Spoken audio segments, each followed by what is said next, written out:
কে? আমি এখানে রাজা দুর্যোধন। জগতের যে রাজা হয়, এখানকার যে রাজা হয় সর্বোত্তম সেই হয়। উত্তম তাহলে আমি, ওই উত্তমের মালাটা তুমি আমাকেই দিয়ে দাও। ঠিক আছে, উত্তমের মালা আমি আপনাকেই দিলে আমার দ্বিতীয় মালা মধ্যমকে দিতে হবে। তাহলে মধ্যমকে, আরে পাগলের কথা শোন, মধ্যমকে তুমি সেটাও বোঝো না। আমি মধ্যম কি করে বুঝবো?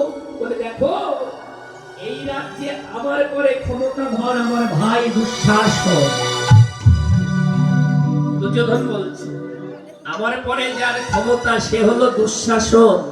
মধ্যমের মালাটা যদি দিতে হয় তুমি আমার ভাই দুঃশাসনের গলায় দিয়ে দাও। বাবা, দুজনকে পেলাম, উত্তম মধ্যম, আর এই লাস্টের মালাটা যে আমার অধমের গলায় দিতে হবে। বলুন রাজা মশাই, আপনাদের মধ্যে অধম কে? বলছে না না না না, এই মালাটা আমাদের মধ্যে তুমি কাউকে দিতে পারবে না, কারণ আমরা 100 জন ভাইয়ের মধ্যে এমন কেউ নাই যে অধম।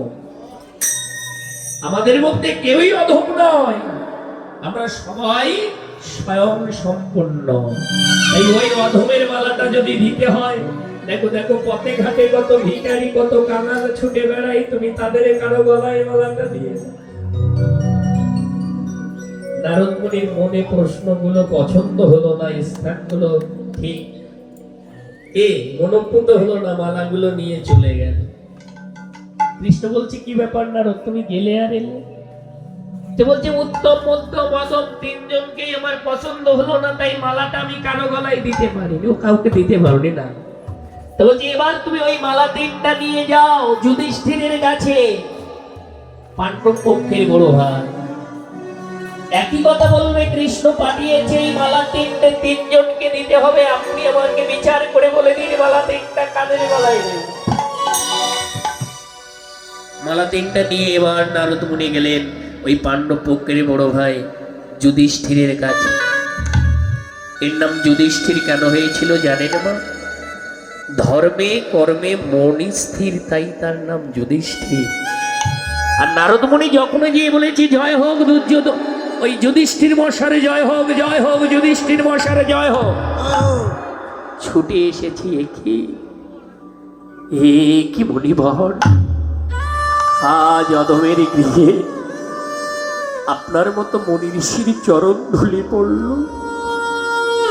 আসুন আসুন মণিবর, এই সকালবেলা আমার কাছে এলেন, আজ আমার এই ভক্ত বদন দর্শন করে, মণি বদন দর্শন করে আজকে আমার জন্মদিন। আসুন আসুন মণিবর, আসন গ্রহণ করুন।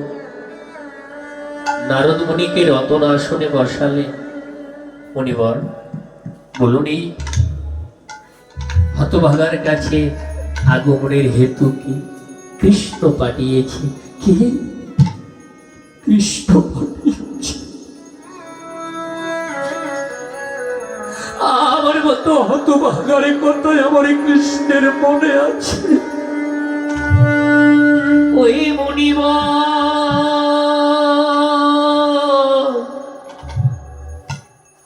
আপনার সঙ্গে তো আমার ভগবানের দেখা হবে, আমার হয়ে তাকে একটু বলবে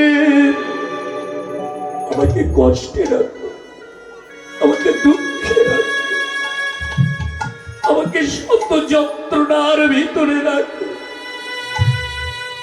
কিন্তু আমার কথাটা যেন একটু মনে রাখো। বলুন না মণিবর, ভগবান কেন পাঠিয়েছে? এই মালা তিনটি দিতে হবে, আপনাকে বিচার করে দিতে হবে। আমি প্রথম মালাটা উত্তমকে দেব, তাহলে এই জগতে সর্বোত্তমকে। মণিবর, আপনি এই জগতে সর্বোত্তমকে বুঝতে পারলেন না, যিনি সর্বকারণের কারণ, যিনি সর্বকারণের মূলাধার,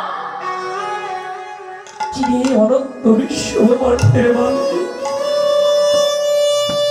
শিবনাদিরাধি গোবিন্দ,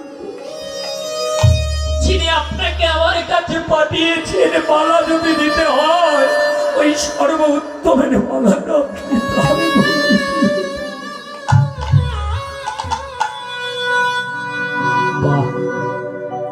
দ্বিতীয় মালাটা যে আমি মধ্যমকে দেব, এই জগতে মধ্যমকে।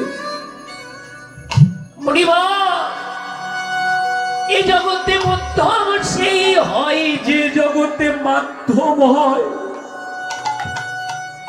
কৃষ্ণ চরণে প্রবেশ করার, কৃষ্ণ চরণের শরণ নেওয়ার একমাত্র মাধ্যম সে হলো প্রকৃত কৃষ্ণ ভক্ত যিনি হন। এই জগতে আপনার মতো ভক্ত অদ্বিতীয়, যিনি কিনা সারা জীবন ধরে বিনা যন্ত্রে কৃষ্ণ নাম করে তার চরণ পেয়েছে। মুনিবর